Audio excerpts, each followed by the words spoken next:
Be among the first theatergoers to see the world premiere of Galilee 34 by Eleanor Burgess.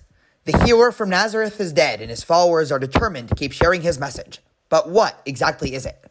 With wit and intelligence, Burgess takes audiences back to the start of a world-changing movement with a deeply personal play, informed by extensive research of Jewish and Christian theology and history. Don't miss Galilee 34, April 21st through May 12th at South Coast Repertory. Tickets on sale at scr.org. That's scr.org. Now enjoy the podcast. Welcome to J Life with Daniel. I'm your host, Rabbi Daniel Levine. Okay, well, chaos has erupted on college campuses all throughout the country. And while I'm surprised by the quantity, by the sheer magnitude of what has happened on campus, I can't say I am surprised in general at the general trend that is happening on campuses all throughout the country. And for people that have been paying attention and listening to people that spend time on campus, both in terms of the rise of anti-Israel / anti-Semitic sentiment on campus, and in general, the ceding of ground by academics to activism, both things I will talk about in a few minutes. The writing was all but on the wall for campuses throughout the country. And as we are in for a chaotic end to the academic year, campus administrators can't help but just count the days and try to run out the clock before the end of the academic year, before things erupt to another bad level. More on that a little bit later. But I want to discuss, and this is going to be a relatively brief podcast just to get a lot of my initial thoughts out there. And then, of course, this is going to be a wider sociological and eventually historical trend that we're going to be revisiting on many future podcasts. I want to try to make the wider argument that these campus protests are bad for everyone. It doesn't matter what side of this issue you're on. You can be pro-Israel, you can be pro-Palestinian, you can be a neutral observer. These protests don't help everybody, don't help anybody. And let's actually start with the most counterintuitive group first. The campus protests and the rise of anti-Israelism within the wider Western world hurts the Palestinians right now that are living in Gaza. They hurt the Palestinians that are living in the West Bank. They hurt the 20% of Israeli Arabs / Palestinians that are living as citizens of Israel. And they really hurt Palestinians abroad. And to understand why, we have to take a wider step back and understand that there are two completely different frameworks that are in operation when people talk about the Israeli-Palestinian conflict. From the dominant Israeli view, again, whatever you think about this view, you could think this view is completely correct, you could think this view is completely incorrect, you can be confused and not know, you can have a more moderate view in the middle. The dominant Israeli view sees Zionism as a historic return, right? Note the verb, return. Jews have returned to Israel. Jews see Zionism as a coming home of sorts. And the story goes as follows. 2,000 years ago, Jews were kicked out of our historic homeland, the land of Israel, by the Roman Empire. Jews subsequently spread throughout the world, sparking the diaspora. And after 2,000 years, Jews who have spent those 2,000 years praying towards Israel, writing poetry about Israel, praying about returning to Israel, writing songs, incorporating it into our liturgy, right? Next year in Jerusalem at the end of the Passover Seder, Jews finally were granted the opportunity to return. And of course, the mechanism of that return in the late 19th and early 20th century used a lot of the same tools that all other nation states were using in the 19th and 20th century. So sure, you have some quotes, or it looks like early Zionism utilized some of the tools and mechanisms of colonialism. Well, of course they did. That was the way in which nation states were formed in the late 1800s, early 1900s. This doesn't mean that it's above criticism. This doesn't mean that it's okay. This is not whataboutism. But again, note that when I'm explaining here, far more descriptive than normatively. In other words, I'm not saying what is right or not, but I'm describing what happened historically. Is Zionism coincided with the rise of colonialism, But Zionism was never motivated by the same mindset and ideology of colonialism, right? There was never any motherland. There was never any attempt to plunder a land and then go back to a homeland, right? That is the bread and butter of colonialism. What's happening right now is that Palestinians, through Western activism, are being convinced that Zionism is colonialism. In other words, they're being convinced to see history and see current politics in the Middle East through a lens of delusion. Now, I genuinely feel bad for the Palestinians. I want to take a step back because historically, I was a more liberal Zionist. I still, in theory, if you ask me, if I had all the power in the world and everybody in the world would listen to me for an hour, and they asked me, okay, what do you do with the Israeli-Palestinian conflict? I would give an extremely impassioned speech about the need for a two-state solution. It seems obvious. You have two people fighting over a land, both, I think, with somewhat reasonable historical claims to the land. Obviously, once we get into the footnotes, it gets more interesting on really both sides once we start to tease out what does it mean to have a right to the land? What is the definition of being indigenous? How did Jews end up coming back to Israel? How did Palestinians end up getting to the land that they now call Palestine, right? There's a lot of really interesting history there. But in general, the idea that both Jews and Palestinians both have a reasonable claim to this piece of land between the river and the sea that we call Israel and they call Palestine, I agree with that. And so just like any other situation where two people both have claims, right? There's a famous debate in the Talmud of what happens if I run into a courtroom with somebody else and we're both holding half of a sweater or a talit, and we say, this is mine, and the other person says, this is theirs. The judge, if the judge hears both of our claims and thinks we both have reasonable pretense to thinking the entire thing is ours, splits it in half and says, sell it and split the money. So, okay, I am pro a two-state solution. And I think if there's ever going to be any future for the Palestinians, it was only going to be in the form of a two-state solution. But Palestinians are now being convinced that because Zionism is colonialism, if they just keep on hitting back a little bit harder, a little bit more war, a little bit more terrorism, another bombing, another intifada, another set of rockets from Hamas or Palestinian Islamic Jihad or Hezbollah or the Houthis or Iran, right? That next strike is going to cause the end of colonialization, right? It's almost like this messianic dream of decolonialism that the left is playing around with, and the left is deluding the Palestinians into believing this.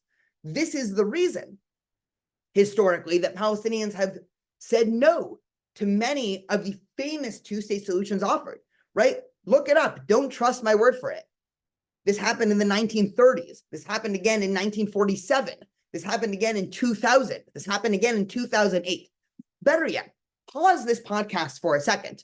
Make sure to come back to it because there's a lot of more important, interesting ideas. But pause this podcast for a second and Google, look up on Wikipedia, use ChatGPT, however you find your information. Read 10 academic articles about the 2000 and 2008 attempted two-state solution between the Israelis and the Palestinians. While there's a lot of nitty-gritty nuances in the details, the overall thrust is that Palestinian leadership generally said no, because why should they accept half a state when they think they are going to get the whole thing with just a little bit more terrorism? And this is exactly what happened. The Second Intifada, which happened in the early 2000s, broke out after saying no to the 2000 attempted peace treaty in Camp David. And it makes all the sense in the world. If the international community and activists and academics are saying, of course, just that next bombing is going to cause all Israelis to go back home, right? They think that home is, Poland or something. We'll discuss that in a minute. But if all Israelis just go back home, right, all we need is a little bit more bombing. And so the Second Intifada was a massive wave of suicide bombings, buses blown up, pizza shops blowing up, cafes blowing up. Did the Second Intifada make life better for Palestinians? Of course not. The Second Intifada resulted in the wall or the security banner or whatever you want to call it between Israel and the West Bank and a proliferation of checkpoints that hurts Palestinians in their day-to-day lives. The lives of the average Palestinian after the Second Intifada was far worse than before the Second Intifada, right? This is only through a lens of caring about Palestinians. Activists in the West are convincing the Palestinians that it's an all or nothing game. And it's an all or nothing game because they're seeing Zionism through a colonialist lens, which is not how anybody in Israel sees itself, right? They think that Zionism is the French in Algeria. Just to review, and again, if you haven't heard of the Algerian War and the decolonizing of Algeria, also pause this podcast and read about it. Again, Wikipedia, academic articles, a podcast, whatever you want to get information about it. This was a situation of decolonialism via bloody war working, right? Whatever we think about the war, the Algerians punched enough at the French, and there was massive casualties on the Algerian side, also on the French side, and eventually it just stopped being worth it for France to have a colony in Algeria, right? It makes a lot of sense from some perspective. If colonialism is seen as somebody coming into my house, and the entire time that person's in my house, I'm punching them in the face, even if they're punching back, eventually it's not worth that person to sit in my kitchen, even if they're eating free food, right? That's the playbook of decolonialism, and it worked in Algeria. And so you think if Zionism is colonialism, the Palestinians just need a little bit more terrorism, a little bit more uprising, and eventually one day the Zionists will leave, which is of course not the reality. And so what's happening now in the campus protest with the proliferation of calls for intifada and river to the sea, separate than whether or not any of this constitutes anti-Semitism, we could even think, this is not my opinion, but one could even think there is nothing anti-Semitic at all about any of these anti-Israel protests, right? One could think that the river to the sea is not anti-Semitic. One could think calls for global intifada is not anti-Semitism. Heck, one could even think, again, not my opinion, but one could even adopt the premise that saying that Zionism is motivated by white supremacist, racial, right, hatred, right? One could even say that's not anti-Semitic, but it's wrong. And it's wrong, even if you think it's right in a descriptive way, it's wrong in a normative way, meaning this is not the path to future Palestinian statehood, self-autonomy, and freedom.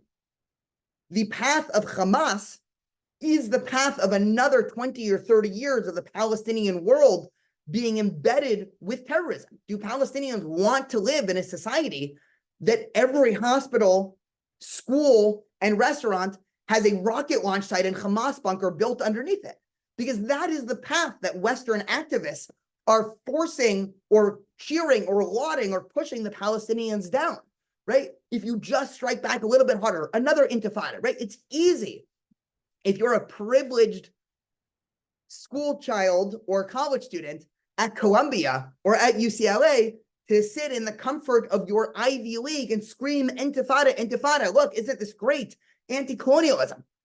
What intifada actually means for the day-to-day Palestinian is another 20 years of the Israeli army setting up checkpoints right out of their village. It's another 20 years of the Israeli army consistently raiding their houses and villages. Again, I'm not making any normative statements, right? The morality of this is a completely separate question, but that is the political reality on the ground. So even if you disagree with all of my personal views, and personally, I'm a Zionist, I'm pro-Israel, I make no claims to hide that. But even if you reject all those premises, even if you think Israel's bad, you have to have a plan to dealing with Israel and helping the Palestinians beyond vague terms of anti-colonialism that's going to embed Palestinian society in another 20 or 30 years war. Now, this is something, interestingly enough, that many in the Sunni Arab world has figured out. So there's a very uncanny flip that's going on. You'll note you don't see many rallies saying from the river to the sea or cheering on Hamas and Hezbollah happening across the Arab world, right? The Sunni Arab world now is more afraid of terrorism as they are concerned with helping the Palestinians. And when I say terrorism, I mean the global terrorist networks that Iran and the Iranian government has funded all throughout the Middle East.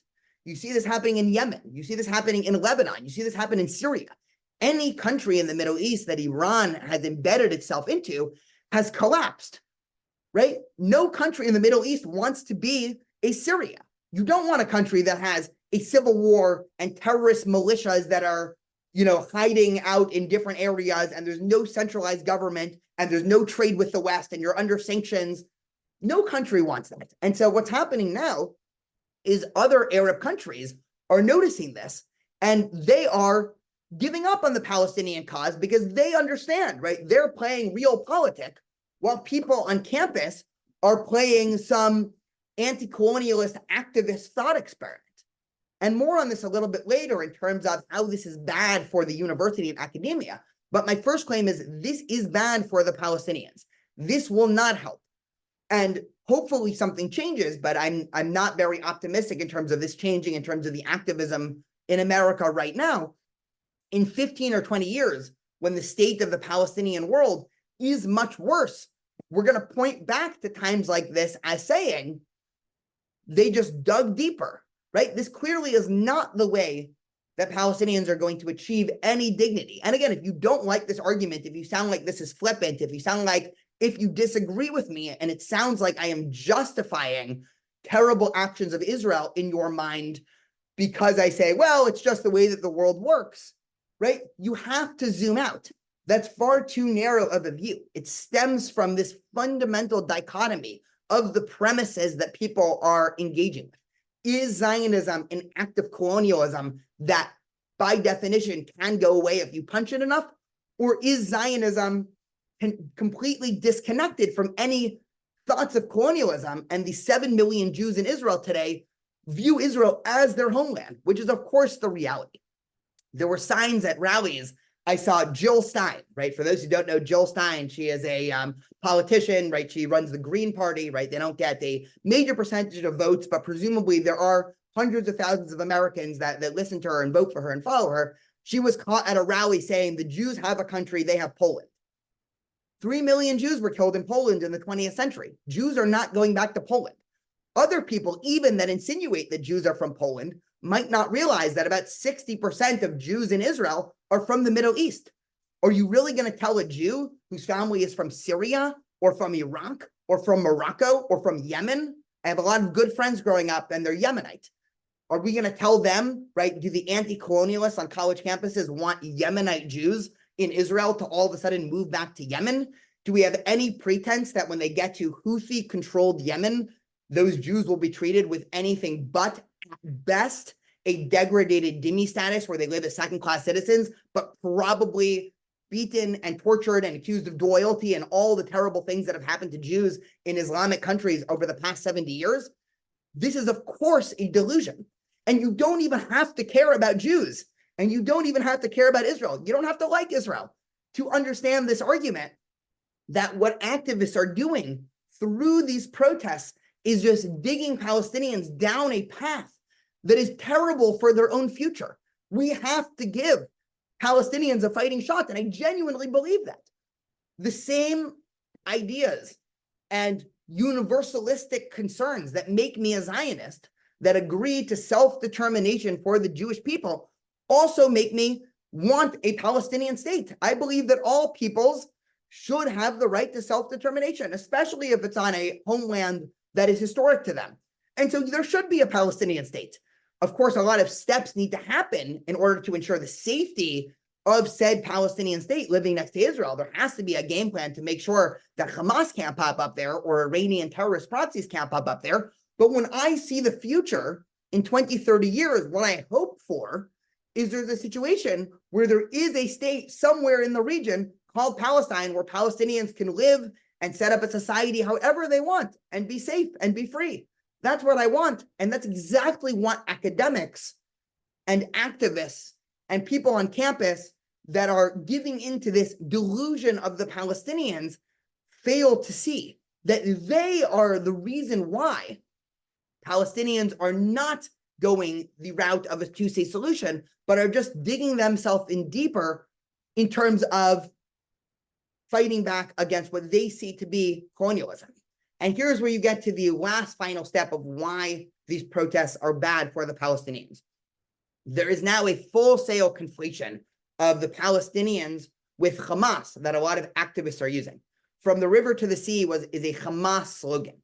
Again, whether or not you think this is anti-Semitic, put that aside. It used to be that when people saw Palestinians and people were talking about a two-state solution, the idea would be, okay, Palestinians have, just like any group, some amount of radicals that want the whole thing, that view terrorism as a legitimate means of fighting back, but the majority of them just want peace, just want a state, and so we could engage. Activists are pushing Hamas talking points onto the conflict in a way that was not on my bingo card in 2020. And what I mean by that is, it is only going to be easier for Israel in the next 20 or 30 years to laugh away the idea of a two-state solution, because they're going to say, who are we going to have two states with? With a jihadist, radical Islamic terrorist group that has sworn they want to kill all Jews in the world, right? Hamas, or Hezbollah, which has a similar charter, or the Houthis, which have a similar charter, or the Iranian government that, every week it seems like they're, tweeting death to Israel, death to America, right? Of course not. And so the Palestinian cause has been conflated with the most radical formulation of the Palestinian cause, that again, even if all you care about is Palestinians, the protests are bad for them. The next obvious group that the campus protests hurt is just this wider idea of liberal democracy. Liberal democracy is a very fragile experiment, right? This idea that we live in a society that treats people as individuals, where we have freedom, where I could say one thing about, say, what I think a minimum wage should be, and you say another thing, and even though I think you are extremely wrong, that you think minimum wage should be, I don't know, say $40 an hour, and I think minimum wage should be $10 an hour, we're not going to go kill each other over it. We have public conversations. Maybe I'll invite you onto my podcast. We'll debate about minimum wage. By the way, my actual opinion is not $10 an hour. I'm just using this as a thought experiment, but I invite you onto my podcast. We discuss. Other listeners here, hopefully they agree with one or other, right? That happens hundreds of times over, right? On podcasts, in the public sphere, in classrooms, and thought experiments. Eventually that mobilizes a population to vote for a politician who presumably has equally built themselves up through these types of debates. And you have the presidential debates and Congress, and you have a society where people have fierce disagreement, and we don't kill each other because of it, right? For all of human history, people killed each other when they disagreed with ideas, right? This is true religiously. This is true nationally. This is true politically. Heck, this is true even internally, right? If you read anthropological accounts of ancient tribes, and it doesn't even matter where these tribes are, right? People killed each other over everything. One of the great experiments of modernity and liberalism is this idea that we can actually live with difference, right? Not superficial difference of skin color or gender or anything like that. Fundamental difference, what we believe. I can say I believe in God, and you can say I do not believe in God. And in a liberal democracy, I don't have the right to enforce that on you. You don't have the right to enforce that on me. And hopefully we grab coffee and we have an excited conversation debating about God. And then at the end of the day, we both go back to our homes and know that we live in a wider system, that both of our speech is protected, and neither of us are hopefully going to try to kill or harm the other person because we had a disagreement about theology or philosophy or politics. But the idea of liberal democracy only works if we buy into it. Liberal democracy is a normative view of the world. It is not descriptive. There's no more obvious account for that, right? Think about the foundation of America. Now, of course, America did not live up to this idea, but the foundation of America, we hold these truths to be self-evident, that all men, right now, we would say all humans are created equal. Are all humans created equal? Let's talk about this claim from a rationalist perspective. Let's put aside religion. Let's put aside all these other things. Is it rational, right? I had this thought experiment with students in my medieval Jewish philosophy class the other day when talking about Maimonides' opinions about normative versus descriptive, for those who are interested in the nerdy background for this thought experiment.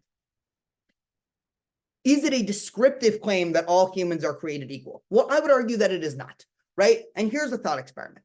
Imagine you have an alien that's never been to Earth before, never been to America before, and is touring around the country. And you ask that alien, are all humans created equal in America?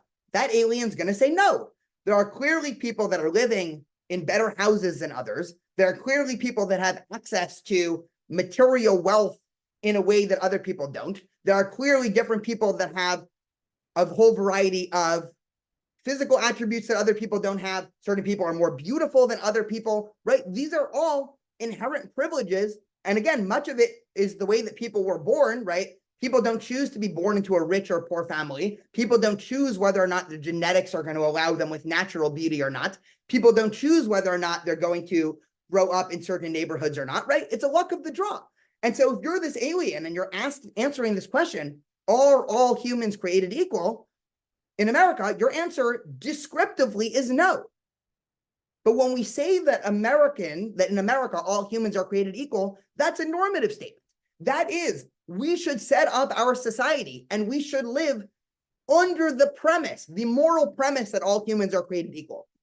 So if I go to court with you, we don't care if that alien says, well, of course, all humans are not created equal. One of us grew up in a rich, affluent area, and the other person grew up in a poor area. One of us is ugly, and the other one is very good looking. So of course they're not equal. Why should the court treat them as equal? We say no. We say we are creating a useful fiction, let's call it, that all humans are created equal. And the entire foundation of our country stands on these ideas that are not necessarily true in any rational sense. I can't prove to you in a scientific classroom or in a math class that all humans are created equal. It's not the same truth that the three angles of a triangle add up to 180. That is an objective truth. That is a descriptive truth. When I say all humans are created equal, that is a normative truth. And liberal democracy hangs on a set of normative ideas about the way that we all buy into about society. The idea that we allow for freedom of speech, the idea that we allow for freedom of religion. These are not just some interesting ideas we learn about in civics class in high school. These are fundamental ideas that the future of liberalism, capital L liberalism, hinge on. And this is under attack. And this is under attack by a type of postmodernist ideology that has come in like a wrecking ball to completely destroy what's left of this idea of liberalism. Are there even any self-evident truths anymore? Do the claims of postmodernism allow for normative descriptions? Because postmodernism is against grand claims, right? It's skeptical of any grand claims. Any attempt to talk about universality or ethics or normativity is seen as postmodernism as just another tool of oppression. Of course, a postmodernist would tell you if they popped into this podcast, you are talking about all humans being created equal. That's just propaganda that the upper class or white people or politicians keep telling the rest of Americans so that we don't have rampant stealing in the streets. Because if people realize the truth in the mind of the postmodernists, that there's no such thing as inequality, even as a future thing to work towards, then of course people are not going to be law-abiding citizens, nor should they be, is the claim that the most extreme postmodernists make. And so any attempt to have civilization, to have society, to have order, to have an attempt to come to a consensus on the most important ideas is not just challenged by postmodernism. The entire endeavor is seen as not kosher by the postmodernists because they say any attempt to even think about these questions from a universal perspective is immediately inherently tainted and flawed. And so we're now dealing with everybody having their own truths. And so now the university, activists, academia is all about everybody having their own truths. But we can't live in a world where everyone has their own truths. The claim of genocide has been thrown at Israel. Is there such thing as a universal definition of genocide? If there is, we should really have a conversation about it. But if we're living in this world where everybody has their own truth, where there's no such thing as universalities, sure, according to your definition, Israel's committing genocide. According to my definition, Hamas is committing genocide. According to some other person's definition, any heteronormative person in America is committing genocide, right? We'll just throw around the claim of genocide because it means nothing anymore, right? Nothing's going to mean anything if we keep on going down this road. And liberal democracy requires these foundations that we buy into, these foundations that are not above discussion. We should, of course, revisit these and discuss it. But the idea that there are universals that we can come to as a society, this is key. And if there's any way that our human civilization, I'm not even talking about Israel right now, is going to be able to survive, once there's even more a proliferation of nuclear weapons, once AI gives humans power that we can never have fathomed, once ideas like COVID are going to be able to be printed by 3D printers in any home office across the world, unleashing dangerous pathogens onto everybody, we need to live in a world in which we agree in some set of norms and universals. And the idea of postmodernism is coming in and wrecking this idea. And we see this both on the far left and the far right in American political life, right? When Trump gets caught lying, unlike other politicians historically, he doesn't give some half-ass apology, or he doesn't try to say, well, technically this wasn't a lie. He says, of course I lie. Everybody lies. Politicians always lie. And all his supporters clap. And Trump is saying, yeah, there is no truth, right? We're all playing in this idea where I have my truth and you have your truth, right? When far left people talk about identity, a lot of times you'll hear, well, my truth, or your truth, or that's their truth, or live your truth. Right? Both of these ideas are anathema to what we are trying to create and what we need to create if we're going to survive as a society. And lastly, this goes right into the idea of the university. The idea of the university is one of the greatest institutional experiments probably in human history. You're creating these mini cities full of people in their most formative years, 18 to 23. I love being in a university. I've been on a university campus for 14 years straight as an undergrad and grad school, and now as a rabbi/professor at UC Irvine. I absolutely love the idea that the university stands for, because in theory, the university has all of the best hallmarks of a liberal democracy packaged into a tight-knit community full of people that are supposed to be thinking about the most fundamental issues in the world. But the problem is that university and academia is ceding its way to activism. You know, just a couple of days ago, in my medieval Jewish philosophy class at UC Irvine, we were comparing the dueling conceptions of God between two great Spanish medieval Jewish thinkers, Moses Maimonides and Judah Halevi, both rabbis in Spain in the 11 and 1200s. And Maimonides and Judah Halevi have vastly different conceptions about God and Jewish people and God's role in the universe. And for people who are interested, Maimonides is much more of a naturalist and a universalist, and Judah Halevi is much more of a proto-mystic and a particularist. For people more interested in that, come find me some other time. Maybe I'll do an interesting medieval Jewish philosophy podcast another time. But I had students, after talking for probably 6 class sessions about Maimonides' philosophy and Judah Halevi's philosophy, come to office hours and say, I'm confused. And I say, why, this is a confusing topic, but what specifically are you confused about? And they say, it's hard to know what you think about this. And I said, what do you mean what I think? Your personal opinions. You're obviously somewhat of a religious person, right? They know I'm a rabbi, right? I wear a kippah on campus. Do you agree with Maimonides, or do you agree with Judah Halevi? And I said, yeah, well, when I'm in class, I try to present them both in their strongest light. And the student says, well, that's really interesting, but then how are we supposed to know what you think? And I looked at the student and I said, no, you don't understand. The whole reason why I present them both objectively is because I don't want you to know what I think. I don't want to show up to class on day one and say, we're going to learn about that idiotic, stupid theory of Judah Halevi, and then we're going to learn the real truth of Moses Maimonides, or vice versa. But that is not how a lot of classes are being taught on campus now. A lot of classes, especially in the social sciences and humanities, whereas they pretend to be objective, bottom-up searches for the truth through data and analysis and peer-reviewed studies, have become top-down mechanisms of starting with the premise and then tautologically proving your own premise. If you start off with a certain theory, right, and it doesn't even matter what this theory is, you can pick any example that exists in the social studies. If you start with a theory, say, I'll pick an example just out of left field. If the beginning of your premise is that there is always going to be inherent systemic racism in America, whether or not you agree with that, we might agree with it. I actually agree that there is systemic racism in America, but let's separate that from the argument I'm about to make. If your premise as an academic is there's systemic racism in America, now let's go prove it. That's not called being a good academic. You just start off by saying, I have a question. Is there systemic racism in America? If there is or isn't, what data might I use to try to prove it? And teaching a college classroom should be the same way.